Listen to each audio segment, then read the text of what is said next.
What's up, witches? Cloud here from Moon Willow Magic, and today we are going to talk about tools and if you need them or not. So let's get after it. Flying around the sun on this giant blue sphere. Life's a celebration, so let's spread a little cheer. Just share the love, but don't hold no fear, because we're all just spinning on the wheel of the year. From south wind to Maybond and all the in-between. Open your mind up to everything. Don't worry about the past, just live right here, because we're all just spinning on the wheel of the year. Alright guys, so you know how I like to get my announcements and stuff out of the way before we get into the topic, so here's the announcement, okay? Let's not forget, May 17th, I'm going to be on Flatline to Beatline with Nightshade. Alright, that's super awesome. But next week, I am going to be doing a collab video with the Boss Ass Wytch, okay? And I'm going to leave this link in the description to his channel. On that video, we are going to be doing a giveaway of a free copy of my album. Alright, free download. And super awesome that we're doing this. And I want to thank him for reaching out and talking about doing an album review for the album.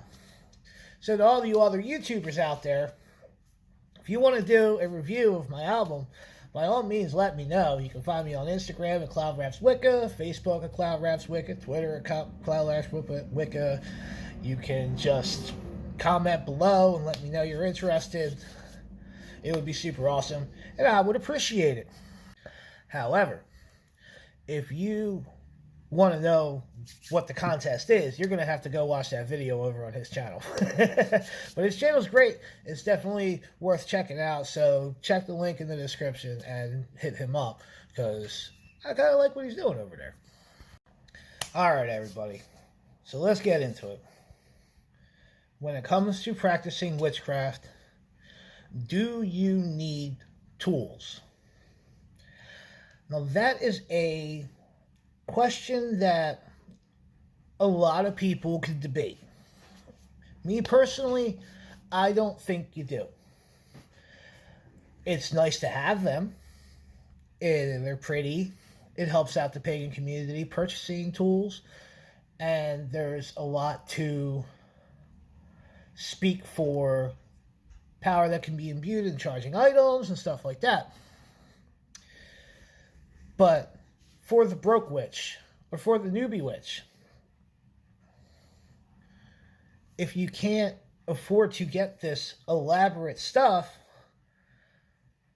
you can always work more on a budget. Like, for instance, I use dollar store candles, like, on the regular, except for, like, my main deity candles for my altar. But anything in the quarters or anything like that, spell candles, I'm generally going to the dollar store and getting what I need there. It's really up to you how you want to see it. Like, for instance, I got this fancy selenite wand here, right? Super awesome. I love it. Feels great in my hand. Very energetic, you know? And I have them, and fame, and I have wands, and I have all of this stuff that I've acquired over the years. But when it comes down to it, what the main tools are used as focal points for your energy, or focal points for directing your energy. And you can do the same exact thing that you do with a wand, just like this. It's a matter on how you visualize the direction of your energy when you project it. Now this goes further than just your normal altar tools, okay? This moves into spell components and, you know, making sure that you have this wide array of herbs and oils and all of these things to be able to create spells and do spells. First off, when it comes to herbs, most of the herbs that you're going to need in magic, unless you are like full on going like alchemy, herbalism, like almost ceremonial magic, you can find right in your kitchen. If you don't have them, pay attention to what the particular herb or the oil that you don't have or can't get a hold of. Say for the pandemic right now, you can't get a hold of something, but you really want to do a spell. You don't need to have the specific herb if you know what energy it brings.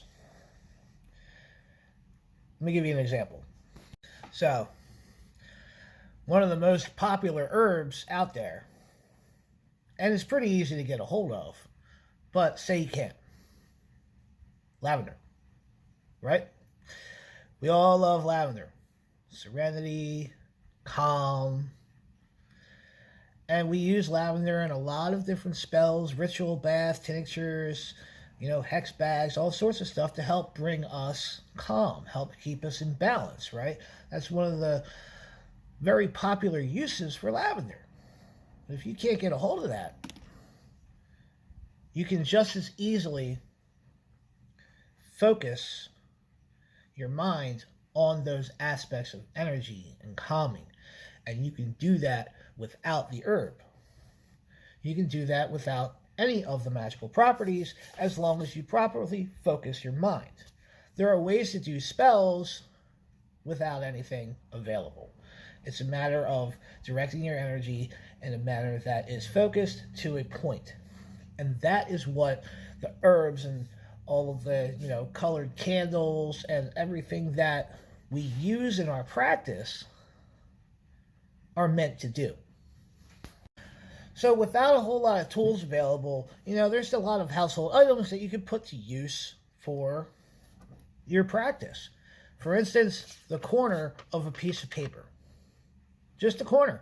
You don't even need the whole piece of paper, and then some form of writing implement. Everybody has one of those, If you want to direct your energies into something, one of the better ways to direct your energies into something is to write down your thoughts. Write down your intent. Hold it up. If it's something you want to release, set it on fire. If it's something you don't want to release, keep it with you. And then look back on it. And use it as a little kick in the ass to keep your mind going and keep that energy going the way you want it to go. Now, I'm not going to sit here and say that it's like super easy to be able to do this right off the bat without the use of tools. Because for some people, it isn't. We need to realize, though, that when you are working with tools, and you're working with all these spell components, that you're paying attention to the energy while you're working with them so that you can remember the feelings, the vibrations, and be able to tap into that yourself when you find yourself in a position to where you can't or don't have any tools available. Here's an example, right? Your witch that's still in the broom closet, and you're living at home, and your family doesn't know you're practicing witchcraft, but you get this overwhelming feeling to direct your energy into something and cast a little spell, but you don't want to get caught. You're not in a position like that. You can just as easily meditate, close your eyes, and do it yourself without having the whole altar set up and casting a circle and all of that. Like, you can do that.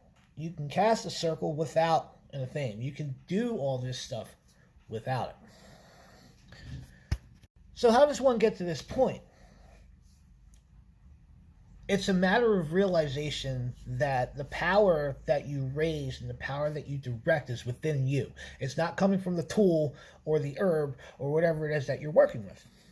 It is within you, and you are raising your energy and putting it out to the world. So you learn this, and as you get more comfortable in your own skin as a witch, it will be easier for you to do it. It takes practice. It takes time. It takes meditation. It takes research. It takes experimentation. But most of all, it takes patience. It just does. It's not something that's going to happen overnight for you. So I want to know what your thoughts are on the necessity for magical tools. So basically my take on it is that I feel that you don't need them when you get to a certain point in your practice, because they're very good to use when you're first starting out or when you're learning your practical energy work and your self-discovery of what works for you and how you perceive and visualize energy. And those are very good to use for that purpose. I still use them from time to time, but I also maintain that if I'm in a situation where I'm not near my altar or anything like that, I'm good. So it's one of those things that it's a personal choice. So what do you think? I want to know in the comments below. And let's have a discussion about it. That's just my take on it and my own personal belief on how I practice. A lot of people get roped into this, I need this for this, but you really don't. It's your own focus that's going to get your spells out to where it needs to be. So the next video that I'm going to do, I'm going to be talking about spirit guide manifestation and how we interact with the different aspects of energy, traditions, or paths that we walk. I think that's going to be very interesting for discussion as well. So definitely keep an eye out for that. It's probably going to be up next week. Also, next week, don't forget, Boss Ass Wytch. I'm going to be on there with him, and we're going to be doing a giveaway on the album download, and it's going to be super awesome on that video. Please go and check him out. Links in the description below. And if you still haven't picked up a copy of my album yet, by all means do so. If you don't, it's cool. Whatevs. But, I hope that the people who have picked up the album enjoy it. And I thank you very much for your support. I also thank everybody for your support on the channel and everything that we're doing here. And be sure to check me out on IPR, YouTube as well, the International Pagan Radio, where it's all pagan all the time. And we're going to be posting up a new artist spotlight video next week. So as usual, guys, it's been a blast. Bright blessings and blessed be, guys. I'll talk to y'all later.